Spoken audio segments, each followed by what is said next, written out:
Today we're making a chicken breast burger and Kumara fries or sweet potato fries. And if you are to believe the people that ate this, it's better than restaurants. Cooking simple with blaze. Yeah. Firstly, let's just clean up our kitchen. Make sure everything is nice and wiped down. I like to use a little mild disinfectant. Just make sure everything is nice and super clean. I might be OCD, I've been told, but not the point. Let's start off with some chicken breast. I used one chicken breast for the two of us. I think it was actually one half chicken breast because they come in two halves because chickens have two breasts. So I used one breast. I think that's how the math works. Anyway, here's my chicken breast. I cleaned it up, then I sliced it open to try flatten it as much as I can. Making sure I cut into it little sliced sections in to make sure that the spices we're going to use get right into the depths of things. I start by just adding some salt. I use some pink salt, but you can use any salt, it's pretty fine. I like pink salt because it's nice and coarse. I think it adds more saltiness. I could be wrong about that entirely. But put on some salt, put on both sides. Make sure the salt gets into the little sliced up spaces we've created.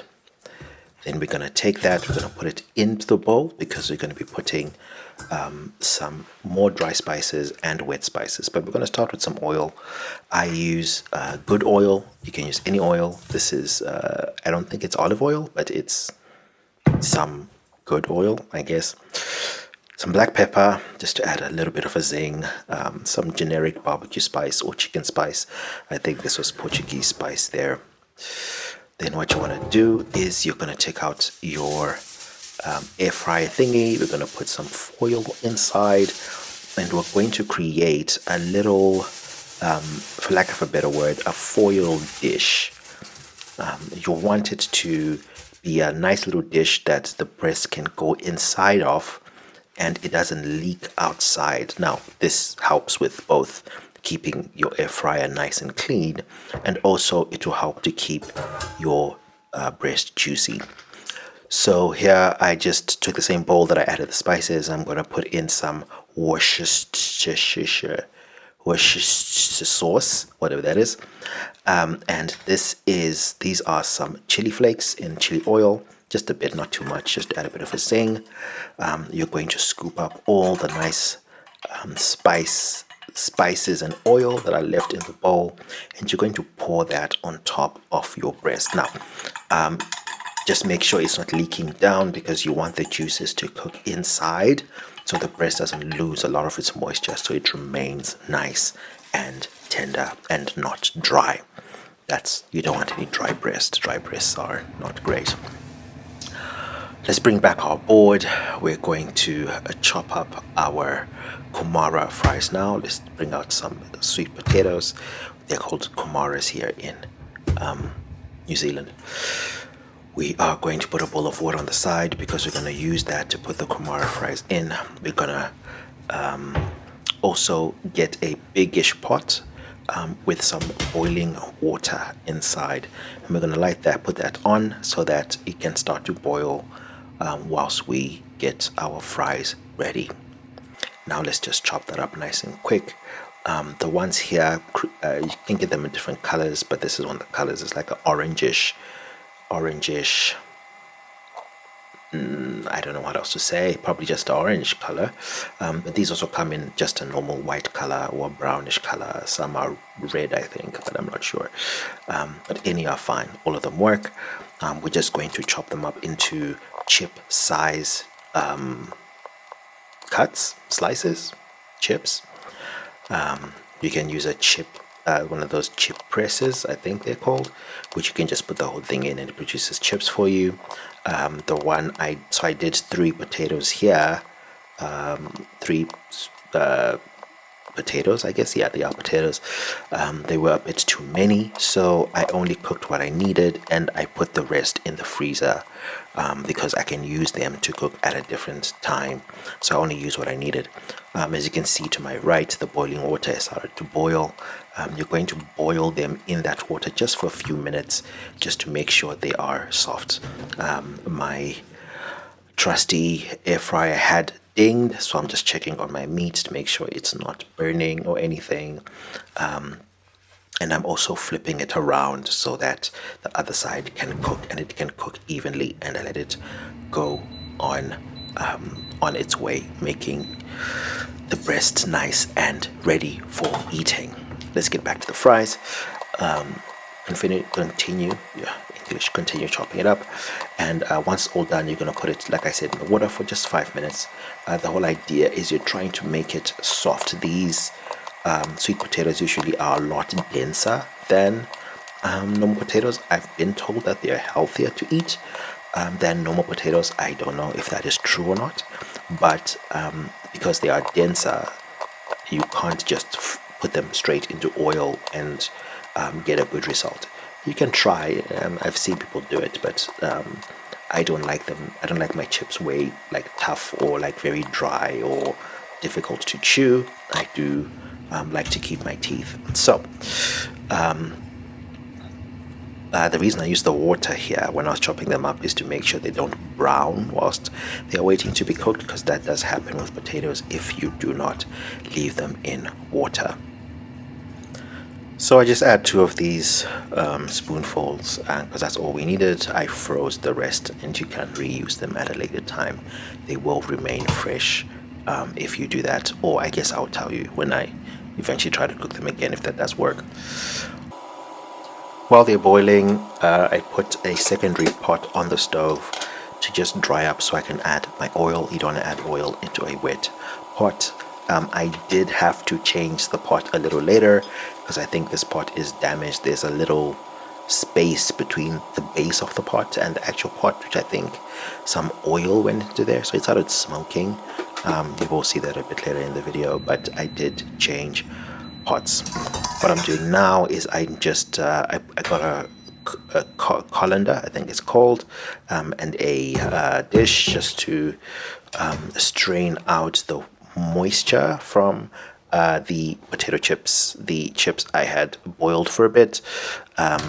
I switched off my stove here because they had boiled for enough. They just have to be a little soft. If you overboil them, they will become mushy and you won't be able to fry them. So do not overboil them. Just put them in there and leave them in there for a few minutes just to let them drain out a little bit before we put them in the oil. If you pay attention to my little stove, little pot on the left, you will see there's a little bit of smoke coming off the bottom there. That's exactly what I was talking about.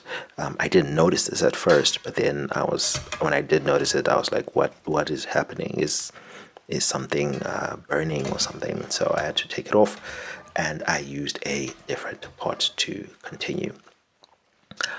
So just take out all your chips like I'm doing now here. This is when I noticed the pot. I lift it up and I'm like, what the hell? I put it away, and then I got a different pot. You know, it's good to have more than one pot in the house because otherwise how do you live? So you can see I'm enjoying my tunes. Not going to call out any artists because they didn't pay me to advertise for them. Shout out to that little girl that taught me that skill. Anyway, let's get all the chips out, put them on the side, and let them drain in there for a little bit. Once your pot is nice and dry, the one on the other pot, which is not this one, is nice and dry, you can put in some oil. Just make sure it's not too much oil, because when you add your chips, they will make a mess on your stove. So don't put too much oil, but put enough oil that the chips will be just covered. So I like to start with like maybe a third or a quarter of the way up, and then add your chips inside once the oil has heated, but not heated too much, because then it will just cause a mess. Here is the chicken breast. You can see it's nicely cooked. There's still some juices at the bottom, which is perfect. Don't throw any of that away. We will come back to that shortly. Test your oil with one chip, see if that nicely sizzles. If it does, you can add the rest of them. Try and make sure they are as dry as you can, because if you add moisture into the oil, it could, ignite, cause a fire. You don't want that. So put in your chips, make sure they cook nicely all the way through. We're going to leave them here to do their thing. As they are cooking, you can agitate the pot to make sure that none of the chips are sticking together or sticking to the bottom of the pot, because that will make the cleaning up process just that much more difficult, and you do not want that. Let's get our board back. We are going to chop up the onions and tomatoes that we're going to be putting in on our burger. I just used a normal red onion, some tomato, some cheese, and some lettuce as my vegetables. Just did 2 slices of onion, nothing too complicated. You can see on a bit high in the screen, the chips are going on, continuing with their cooking thing, almost done. Check on them regularly. I just did 2 slices of the onions because the rings, you'll have multiple rings there. I like onions, so that's why I did 2. I would advise you don't do that many if you're not an onion fan. I am an onion fan. I like the intense flavor they give out, so kudos to the onions. Tomatoes, I did 4 or 5 slices of those. Try get a firm tomato and a sharper knife. Mine is clearly giving me some problems. I need to get a knife sharpener, clearly. Now back to the chips. No, actually, not the chips. We're gonna put the if I could stop dancing, I would be able to do my cooking a bit more efficiently, but put the breast back in the oven just to heat up again, because we're going to be plating it just now. Once your chips are nicely cooked, they have got a bit of a crisp on them, you can take them out. I like to layer the bottom of my colander with some paper towels, because they will absorb out some of the oil. I'm not a fan of the like having a lot of oil on your plate. It just looks a little messy, so I just put them in there just to drain out a bit of the oil, so it's not too much. I should probably get that chip surfing thingy that you can use to just put them inside the oil and they cook in that. But I don't have chips that often for me to invest in that, so we can just continue doing it this way. I think that's totally fine. Get all your chips out, and then once you're done with that, you can use the silver. You can use the bowl that's underneath your colander to put your chips in, so you can use that for spicing them up. This time around, so if you've watched my previous videos, you'll see that I usually use some exotic spices to spice up my chips. I like a barbecue spice or chicken spice or something like that, but with this time around I just used some normal salt. They work really nicely with the Kumara fries. Since the Kumara fries are already a bit sweet, the salt just makes it sweet and sour, which is like a really interesting taste. And I really did enjoy these. I think I particularly just like the color, like they just look very nice, and they make your plate pop more than just normal potato fries. Now let's get to the burger and just constructing it. I used the condiment I used just to construct it. You can use any you like, but I used mayonnaise. I used some Nando's peri peri sauce, but this is like the mild one, so it's not really hot. I think it's called perinaise. Yeah, perinaise, I think that's the name. And I used some chutney just to add some sweetness on the chicken breast. I had toasted the base of my burger, and onto that I add just some mayonnaise. I put a big lumpy tablespoon to make the burger very saucy, which is always nice. A friend of mine used to tell me that if you have a good burger and you don't make a mess, then you didn't really enjoy it. So I'm about to make a mess with this burger here. I took the chicken breast, I cut it into two. It's enough to fit the both of us, so put one there, one on the other side. I then took the juices that were created when this thing was cooking, and I just poured them onto the top of the burger. It made a very nice. I don't know if this is what a jus is. Some chef is going to correct me, I'm sure, but I think it's called a jus. Anyway, put some perinase. You can put as much as you like. I like to make it nice and saucy because I just enjoy it that way. Just put a little dab of chutney on top to just increase that flavor. Put the onions on top of that, and then I put the tomatoes on top of that. Nice flavorful onions. I really am an onion fan. I really probably should stop. Grated some cheese just on top of the burger just to add that cheesy flavor. Some would have probably put the cheese on top of the breast because it's nice and hot to make the cheese melt, but I didn't think that far, so shoot me. Put some lettuce on top. We gotta make it look a little healthy, because otherwise it's a heart attack waiting to happen. But I tried. It's chicken breast. There's lots of vegetables. And Kumara fries. This is probably the healthiest burger and fries you can have anywhere. So that's pretty much it. Kumara fries and chicken breast burger. I hope you enjoyed as much as we did.